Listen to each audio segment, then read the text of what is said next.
안녕하세요. 저는 현재 아들 하나를 키우고 있는 여자입니다.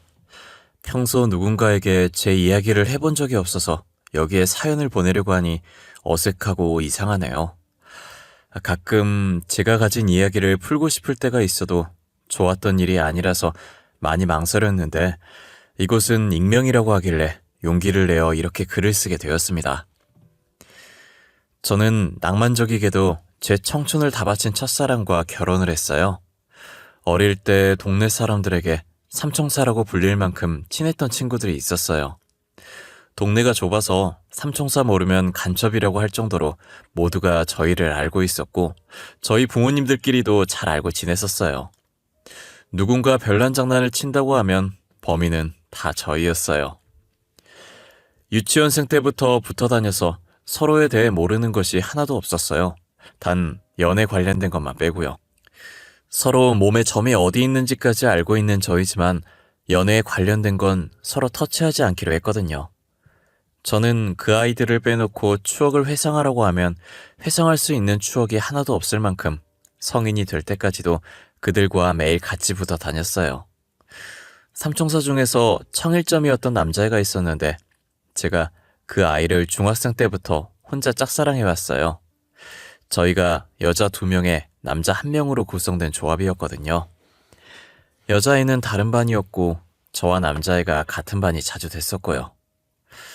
남자애는 제가 준비물을 안 가지고 오면 자기 것을 저에게 주고 저 대신 선생님께 혼나곤 했어요. 조별 모임 할 때도 힘든 것들은 자기가 하고 쉬운 것들은 저 보고 하라고 했었죠.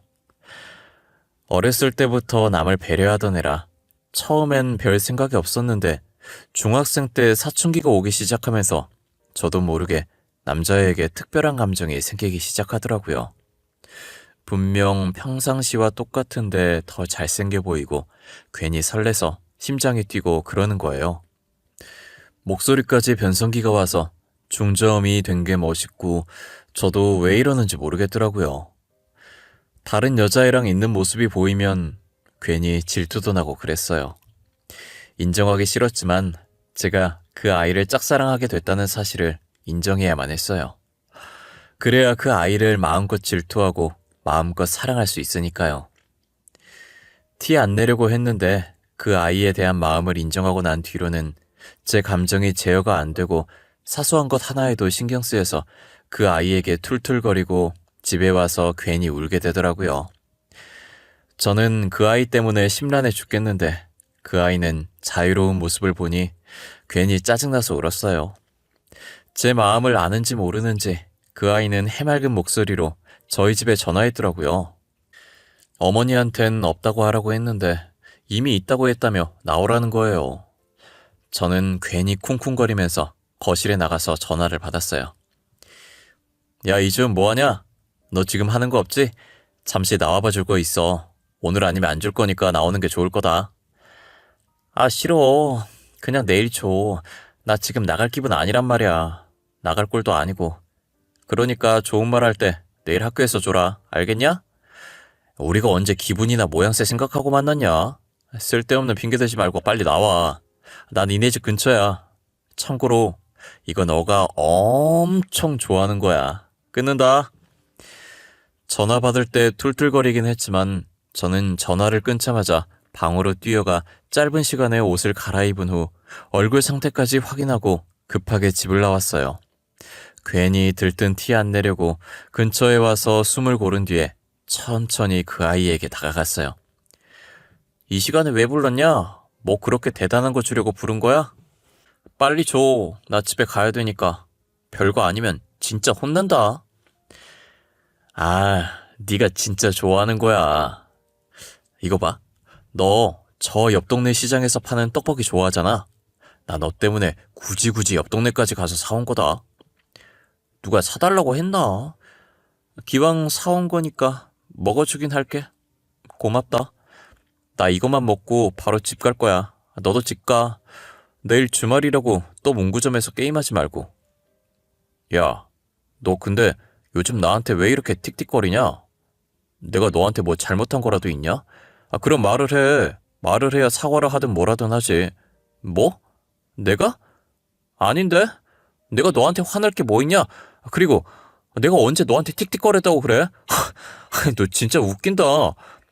아니면 아닌 거지. 왜 소리를 지르고 그러냐? 난 혹시나 내가 잘못한 게 있나 싶었지. 그럼 나한테 화난 거 없는 거지? 아, 다행이다. 편안한 마음으로 집에 가도 되겠어. 야, 한 번만 말할 거니까 잘 들어라. 나 두 번은 말 안 해. 기진아 있잖아. 나 너 좋아해. 나 갈게. 안녕. 내일 보자. 무슨 용기였는지 모르겠는데 그날 아니면 영영 고백을 못할 것 같더라고요. 그래서 눈 질끔 감고 고백한 후에 대답도 듣기 전에 일어나서 집으로 가려고 했어요. 그런데 그 아이는 제 손목을 잡더니 왜 대답을 안 듣고 가냐고 하더라고요. 그러더니 자기도 좋아한다고, 저보다 먼저 좋아했다고 고백하는 거예요. 왜 고백 안 했냐고 했더니 제가 자기를 남자로 안 좋아하는 것 같아서 안 했다고 하더라고요. 저희는 서로의 마음을 확인하고 아직 나이는 어리지만 나름 그 나이대에 풋풋한 연인이 되었어요. 같이 다니던 여자아이도 저희가 연인이 된 걸 알고 진심으로 축하해 주더라고요. 혹시나 중간에 헤어져서 우리 관계가 어색해지면 어쩌나 했는데 걱정과 달리 성인이 될 때까지 저희는 한 번도 싸우지 않았죠. 성인이 되고 각자 취업을 한 뒤 어느 정도 자리가 잡혔을 때 남자친구가 제게 청혼을 했어요. 처음 저희가 연인이 된 장소에 가서 똑같은 위치에서 청혼을 한 거예요. 거창한 프로포즈는 아니었지만 특별한 장소에서 특별한 사람과 함께 있으니 되게 낭만적이더라고요. 제 인생에서 최고의 프로포즈를 받았는데 어느 누가 거절을 하겠어요. 저는 망설이는 사이에 장난이었다고 할까봐 냉큼 남자친구의 청혼을 받아들였죠. 저희는 앞서 말했듯이 동네가 좁아서 부모님들끼리도 서로 잘하는 사이라 결혼 허락받는 건 문제도 아닐 거라고 생각했어요. 흔쾌히 허락해 줄 것이라는 저희 생각과는 달리 시어머니께서 저희 결혼을 엄청 반대하시는 거예요. 제게 대놓고 더 괜찮은 집안과 결혼시키고 싶다고 딱 잘라서 말씀하시더라고요. 집안은 비슷해도 제가 대기업에 다니고 있었기 때문에 그걸로 어필을 해보았는데 전혀 통하지 않았어요. 저는 시어머니의 마음을 돌리기 위해서 매일 시댁에 찾아가서 얼굴 도장을 찍었어요. 선물하면 성의 없고 뇌물처럼 느껴질까봐 음식도 해드리고 청소도 해드리고 할 수 있는 건 다 해드렸죠. 저 못지않게 남자친구도 매일같이 시어머니를 앉혀두고 설득하느라 힘들었다고 하더라고요. 저와 남자친구의 노력이 통했는지 결국 시어머니께서는 두 손 두 발 다 들고 결혼을 허락해 주셨어요. 저희는 힘들게 허락받은 만큼 누구보다 잘 살겠다고 다짐했어요.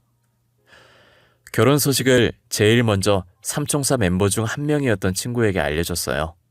제 말에 친구는 살짝 표정이 일그러지는 것 같더니 금세 웃으면서 축하한다고 하더라고요. 당시엔 친구 표정이 너무 순식간에 바뀌어서 제가 잘못 본 줄만 알았어요. 손뼉을 치면서 진심으로 축하해주는 모습에 저도 활짝 웃으며 고맙다고 했죠. 친구는 드레스며 예식장이며 추천도 많이 해주고 같이 보러도 가줬어요.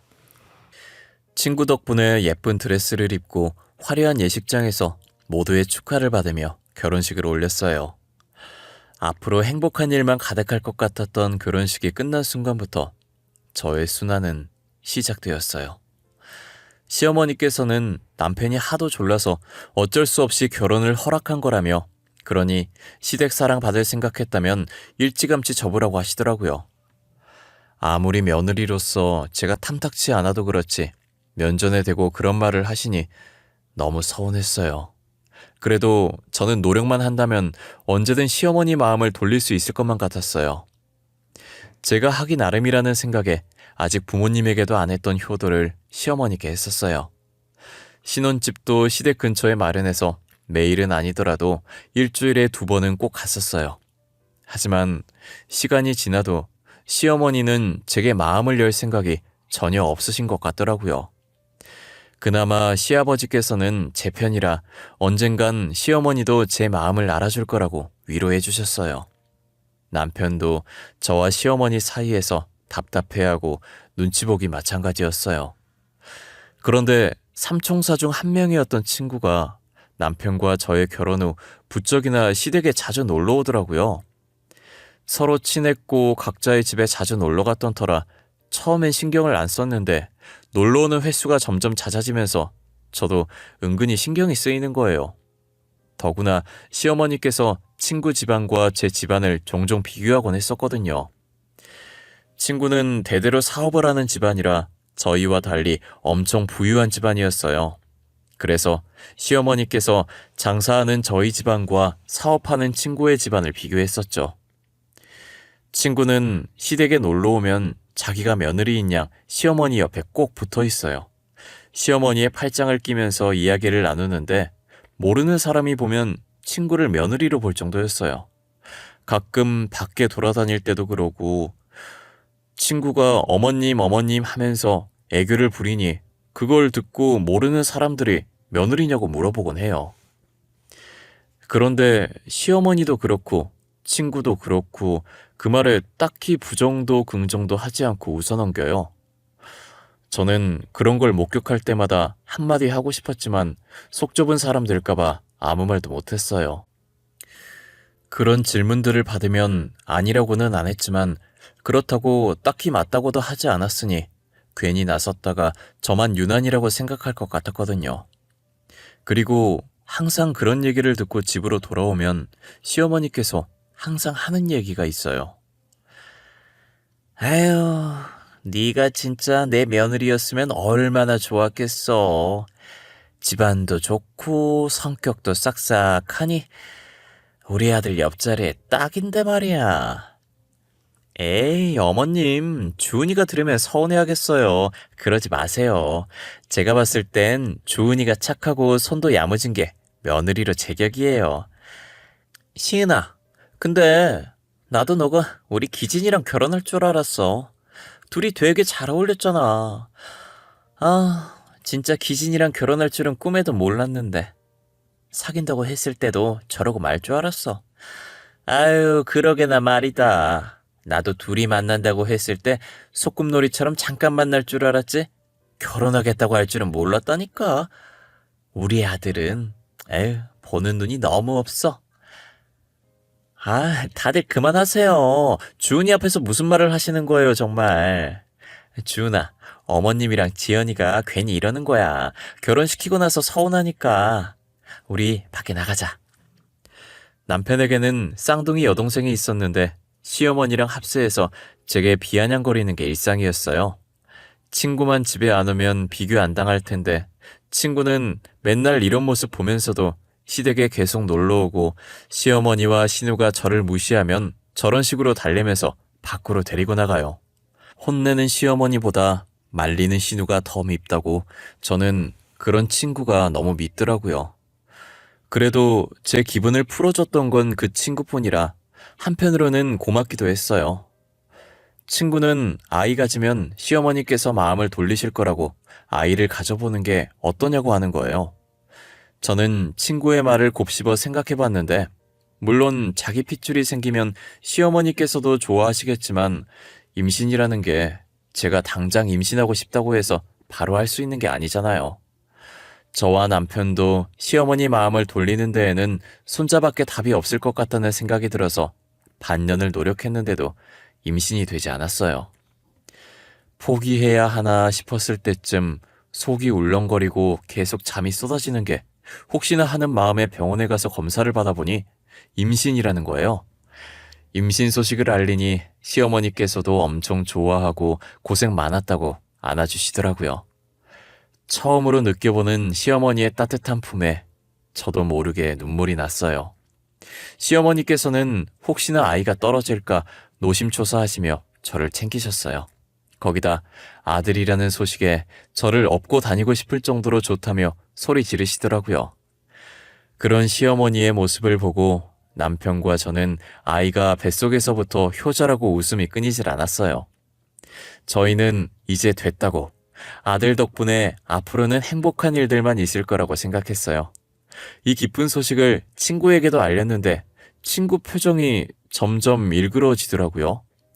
너무 안 좋아 보여서 왜 그러냐고 했더니 친구는 아무것도 아니라고 개인적인 일 때문에 기분이 안 좋다고 하길래 그런 줄만 알았어요. 저는 시어머니의 보살핌을 받으며 아들이 태어나기만을 기다리고 있었어요. 하지만 평화는 잠시였고 얼마 지나지 않아서 시어머니와 신우는 제 임신을 부정하기 시작하는 거예요. 주은이 너 여기 와서 앉아봐라. 내가 묻는 말에 솔직하게 말해야 한다. 알겠니? 네 뱃속에 있는 아이 말이야. 그 아이 우리 기진이 아이가 맞는 거니? 어머님, 뜬금없이 그게 무슨 말씀이세요? 당연히 저희 남편 아이죠. 혹시 제 아이가 다른 사람 아이라고 의심하시는 거예요? 의심할 수밖에 없지. 아니, 의심이 아니라 확실한 증거로 확인받으려는 거지. 자, 여기 사진. 네가 이러고 다니는데 우리가 어떻게 믿어? 다른 남자랑 저렇게 다정하게 있는데 말이야. 아가씨, 이건 길 가다가 모르는 사람이 길 물어봐서 가르쳐주고 있었던 거예요. 누가 이 사진을 줬는지 모르겠지만 저 만나는 사람 없어요.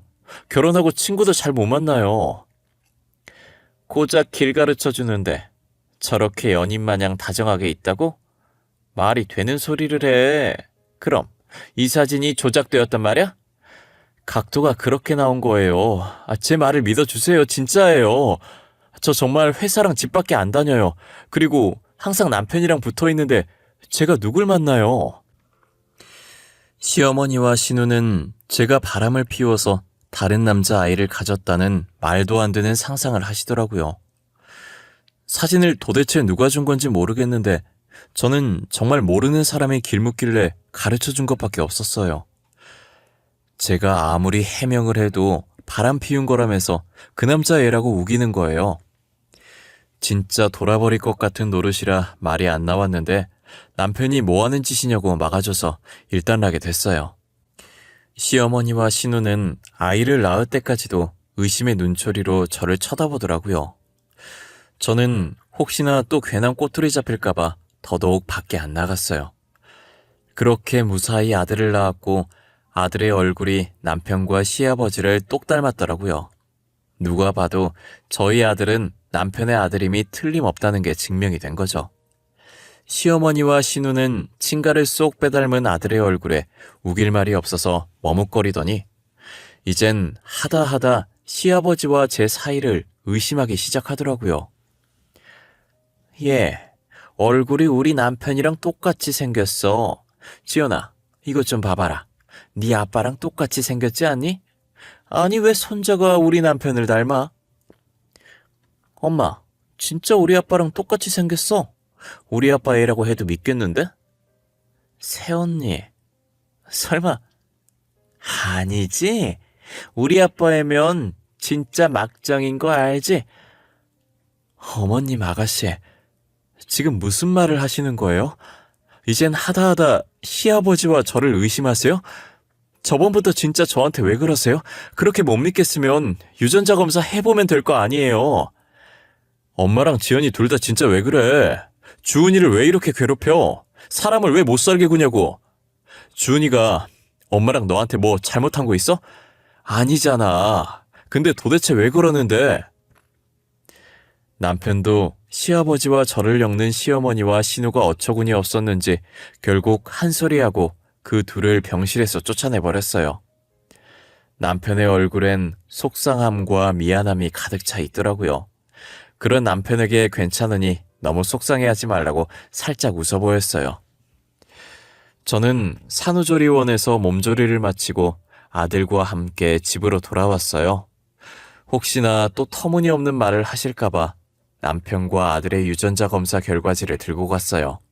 시어머니와 신우는 99.99%로 남편과 아들의 친자 관계가 일치한다는 글을 보고 입을 닫더라고요.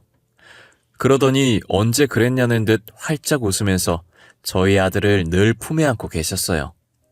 그리고 몇 주 뒤 저는 여느 때처럼 빨래를 돌려놓고 아들의 귀저귀를 갈아주고 있었어요. 사용했던 귀저귀를 처리하려고 일어났는데 바닥에 있던 핸드폰이 울리는 거예요. 친구한테 온 전화길래 받았는데 집 근처 카페라고 할 말이 있으니 잠시만 나오라고 하더라고요. 목소리에 힘이 없길래 무슨 일이 생긴 줄 알고 아이를 잠시 근처에 사는 시어머니께 맡기고 나왔어요. 너 무슨 일 있어? 아까 전화로 들었을 때 목소리에 힘이 없던데. 도대체 무슨 일이야? 안 좋은 일이라도 있는 거야? 주은아, 나 어떡해. 나 진짜 어떡해. 나 얼마 전부터 속이 안 좋아서 병원에 갔거든? 그런데 내가 임신이래. 이제 4주차 접어들었대. 진짜 어떡해. 뭐? 임신했다고? 너 얼마 전까지만 해도 남자친구 없었잖아. 몇 년 동안 남자친구도 없었던 애가 도대체 누구 애를 가진 거야? 미안해. 내가 진짜 미안해, 주은아. 내가 너한테 할 수 있는 말이 이것밖에 없어. 나 용서 안 해도 돼. 다신 안 보겠다고 해도 돼. 미안해. 너 설마 아니지? 내가 생각하는 그런 거 아니지? 응. 왜 말을 안 해? 너 진짜야? 뱃속에 있는 애 우리 남편 애야? 친구는 눈물을 흘리면서 임신을 했다고 제게 초음파 사진을 내밀더라고요. 누구 애냐고 물어도 계속 저한테 미안하다고만 말하길래 설마 했어요. 그런데 아니나 다를까 남편의 아이를 임신했다고 말하면서 엉엉 울더라고요. 한참을 울다가 고개를 들어 제게 무언가 말을 하기 시작하는데 하는 말마다 과간이었어요. 자기가 저보다 먼저 남편을 좋아했다면서 제가 남편을 뺏은 거라고 정말 말도 안 되는 소리를 했죠. 그러더니 자기도 임신을 했으니 아빠 없는 애로 키우고 싶지 않다고 남편을 놓아달라면서 저한테 남편과 이혼을 해달라고 하더라고요. 그럼 지금 제 아들은 아빠 없는 애로 키워도 된다는 말이냐고요. 제게 미안하다고 용서하지 말라고 하더니 이혼해달라고 그런 거였어요. 얼마나 뻔뻔하던지 뺨이라도 시원하게 내려치고 싶었는데 CCTV가 있어서 차마 그러진 못하고 제 앞에 있는 물을 친구 얼굴에 뿌려버렸어요. 그리곤 친구가 제게 건넨 초음파 사진을 들고 집으로 돌아왔어요. 탁자에 초음파 사진을 올려두고 남편이 올 때까지 그 사진만 빤히 쳐다봤어요. 비밀번호 누르는 소리가 들리고 남편은 아들을 안고 들어와서 자고 있는 아들을 방 안에 눕히더라고요. 방문이 닫히자마자 저는 초음파 사진을 남편 면전에 던졌어요. 남편은 사진으로 뺨을 맞고 손으로 맞은 부위를 감싸면서 바닥에 떨어진 초음파 사진을 줍더라고요. 뭐야? 갑자기 왜 이걸 나한테 던져? 이거 초음파 사진 아냐? 당신 둘째 가진 거야? 그래? 아이, 둘째는 기대도 안 했는데. 둘째? 둘째 같은 소리하고 앉아있네. 그래, 너한테는 둘째겠지. 그거 시은이 초음파 사진이야. 시은이 임신했대. 근데 그 애가 네 애라더라? 어? 내 애라고? 무슨 말이야 그게? 이 애가 왜 내 애야? 당신 잘못 들은 거 아니야? 나 시은이랑 아무 사이도 아닌데 무슨 내 애야? 너, 나 애 낳고 몸조리 하고 있을 때 시은이랑 술 마셨었다며. 그때 사고 쳐서 애 가진 거라고 하던데 맞아? 아니야. 엄마랑 동생이 너한테 하는 행동 때문에 속상해서 시은이 만나서 술 먹은 건 사실이야. 맞아, 맞는데 근데 아무 일도 없었어. 너가 생각하는 그런 일 진짜 없었어. 그럼 그때 일 기억나? 당신 얼마나 마셨고 어떻게 집 왔는지 다 기억해? 하나도 빠짐없이 다 기억하고 있냐고. 아니, 필름이 끊겨서 어떻게 집에 왔는지는 잘 기억 안 나. 저는 더 이상 남편의 말을 들을 가치가 없어서 남편 짐을 싸서 쫓아냈어요. 남편은 갈 곳 없어서 시댁으로 갔고 시어머니께서도 친구의 임신 소식을 들은 건지 제게 전화를 하셔서 이왕 이렇게 된 거 이혼하라고 하더라고요. 저는 아빠 없는 애로 키우라고 하라고 절대 이혼 안 해줄 거라고 하면서 전화를 끊어버렸어요. 저한테 이득이 하나도 없는데 도대체 제가 누구 좋으라고 이혼을 하나요? 엎친 데 덮친 격으로 시아버지께서는 모든 걸 듣고 충격받아서 쓰러지신 거예요. 그동안 몰랐는데 시아버지께서는 약간의 치매기가 있으셨고 이번 일로 인해 충격을 너무 심하게 받아 진행 속도가 빨라졌다고 하더라고요. 결국은 요양원에서 병수발을 들어야 할 정도로 치매가 많이 진행된 상황이었어요. 언제는 저를 며느리 새언니 취급 안 했던 시어머니와 신우가 그동안 시아버지께서 저를 많이 아꼈고 며느리니까 병수발을 하라고 떠맡기는 거예요. 아가, 그동안 네 시애비가 너를 얼마나 아꼈니? 벌써 다 잊은 건 아니지? 며느리로서 네가 시애비 병수발 좀 들어야겠다. 그래, 아빠가 새언니 진짜 많이 아꼈잖아. 그건 언니가 더 잘 알고 있지?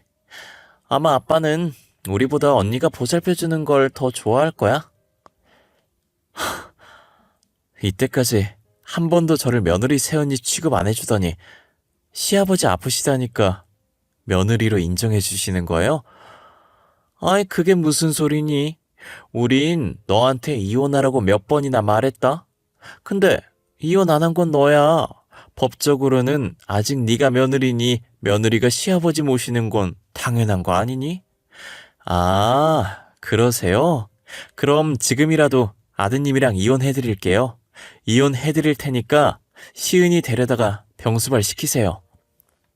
한 번도 며느리 취급 안 해주더니 이 지경 되니까 저를 며느리로 인정해주겠다는 뉘앙스로 말하길래 지금이라도 이혼해주겠다고 친구 데려다가 병수발 시키려고 하고 나와버렸어요.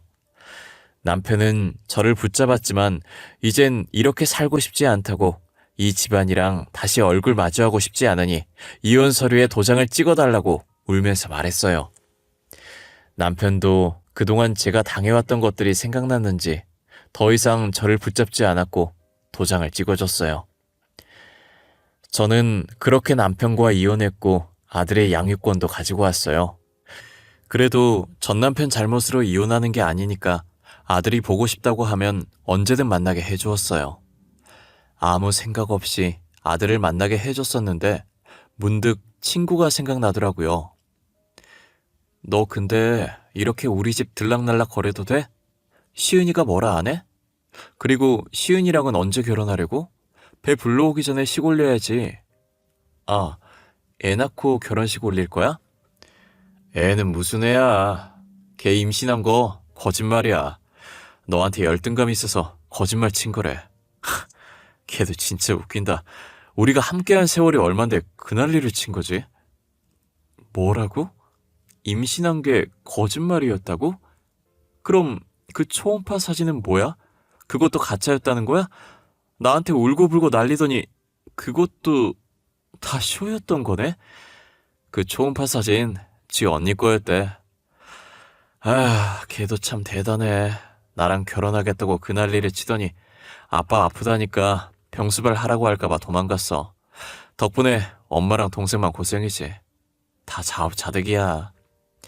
알고 보니 친구는 진심으로 전 남편을 좋아했던 게 아니라 제게 열등감을 느껴서 제가 가진 모든 것들을 뺏고 싶어 했던 것이었어요. 자기가 저보다 더 잘났는데 왜 전 남편은 자기가 아니라 저를 좋아하냐 해서 열등감이 생긴 거죠. 그래서 언니의 초음파 사진으로 임신했다고 거짓말까지 해가며 전 남편과 전 시댁 식구를 뺏으려고 했던 것이었어요. 자신의 거짓말 때문에 전 시아버지께서 저렇게 된 건데 결혼하면 자기한테 병수발 시킬까봐 도망간 거죠. 결국 전 시어머니와 전 신우가 전 시아버지의 병수발을 들고 있다고 하더라고요. 전 남편은 전 시아버지 보살피면서 그동안 제게 했던 짓들을 반성하라고 하나도 안 도와줬대요. 전 시아버지의 상태가 갈수록 안 좋아지는 것 같았어요. 이제는 전 시어머니와 전 신우도 못 알아보고 행패를 부리고 있더라고요. 제게 못살게 굴었던 기억만 간직하고 계신 건지 전 시어머니만 보면 고향 것이라면서 머리채를 잡으신대요. 그러면 전 시어머니는 머리채 잡힌 상태로 울고 전 신우는 전 시아버지 손을 때리고 난리래요. 전 신우가 자꾸 자기 손 때리고 하자 다른 손으로 전 신우 머리채를 잡아챈다고 하시더라고요. 결국은 간호사가 말려서 전 시아버지를 떼어놓으면 전 시어머니와 전 신우는 머리가 산발이 된 채로 운대요. 전 남편이 말해주는데 모든 상황들이 머릿속에서 상상이 가서 너무 웃기더라고요. 전 남편이 앞에 있다는 걸 까먹고 저도 모르게 엄청 웃다가 전 남편이랑 눈이 마주치면 미안하다고 했어요. 전 남편은 자기도 실제로 보면 웃겨서 웃는다고 괜찮으니까 저보고도 웃고 싶으면 웃으라고 하더라고요. 저는 전 남편과 친구처럼 지내면서 아들 때문에 아무 감정 없이 자주 만나고 있어요. 오히려 이혼하고 만나니까 더 편한 느낌이었어요. 전 남편은 다시 저와 잘해보고 싶은 생각인 것 같은데 저는 아직 그럴 마음이 없어요. 사실 전 남편이 제게 잘못한 건 없어서 전 시댁 식구와 연을 끊는다고 하면 생각해 볼 만한데 그렇다고 제가 핏줄과 연을 끊으라고 강요할 순 없잖아요. 그래서 둘 다 재결합 얘기는 꺼내지 않고 아들 핑계 대면서 얼굴 마주하고 있는 것 같아요. 가끔은 연애하던 시절로 돌아간 기분이고 그래요. 제 사연은 여기까지입니다. 남의 꽃은 탐내는 게 아니라는 말이 있잖아요. 이 글을 쓰면서 제 결혼 생활을 망친 친구 생각이 참 많이 나네요. 자신이 한 짓이 들통나서 집에서 쫓겨났다고 하던데 잘 살고 있는지 모르겠어요. 여러분들도 살면서 한 번쯤은 남의 것을 탐낸 적이 있을 거예요. 그렇다고 제 친구처럼 남의 것을 뺏으려고 애쓰진 않았으면 좋겠어요. 어떻게든 다 자기 업으로 돌아가기 마련이거든요. 지금처럼 자신에게 주어진 것들에 최선을 다했으면 좋겠습니다. 저도 그렇게 살아가려고 노력할 것이고요. 지금까지 제 사연 들어주셔서 감사하고 여러분들의 앞길엔 늘 좋은 일만 가득하시길 바라겠습니다. 감사합니다.